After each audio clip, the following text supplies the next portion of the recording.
This dog was chained here for 10 years. The neighbors told us that they had phoned the Animal Welfare Agency many times for many years. They told us that their owners had been seen urinating onto her from the porch. She had no comforts, no blanket, no toys, not even a bone. Animal advocates first saw her at night lying in the frozen mud, being snowed and sleeted on, surrounded by her own excrement. When we got her, she was emaciated, dehydrated, and barely able to walk because of painful arthritic hips and because of the heavy clumps of matted mud and feces on her legs and tail.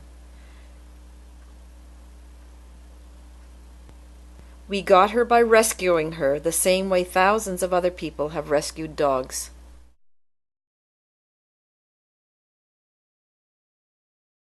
Her recovery started at our vet with freedom, fun, an exam, and grooming. She was so happy to be somewhere anywhere new, being the center of attention. Animal Advocates volunteers shaved off her heavy mats of wet hair and feces, some of the worst we have seen, and we've seen and helped a lot of neglected dogs.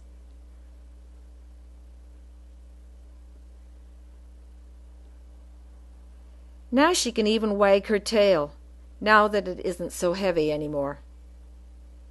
And the slippery floor doesn't hold her back.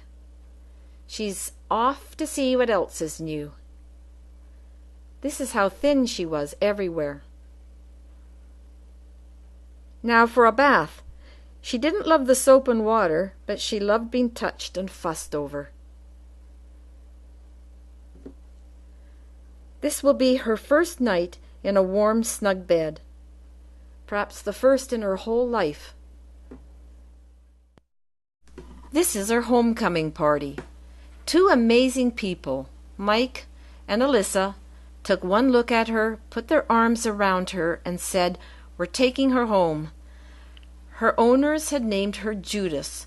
Mike and Alyssa called her Judith. A kind person donated a cart so her feet would not be scraped raw. She was a natural and went everywhere in that cart. Mike and Alyssa took her on many camping trips and to the cottage. She chased squirrels in the cart and even went into the lake.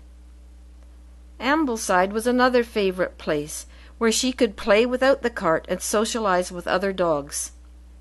She could have the kind of fun that had been denied to her for so long. At Ambleside, everyone wanted to know her story, and she was the center of attention always. Judith had 18 months of a real family and all the love and happiness she deserved. And the time before did not count at all.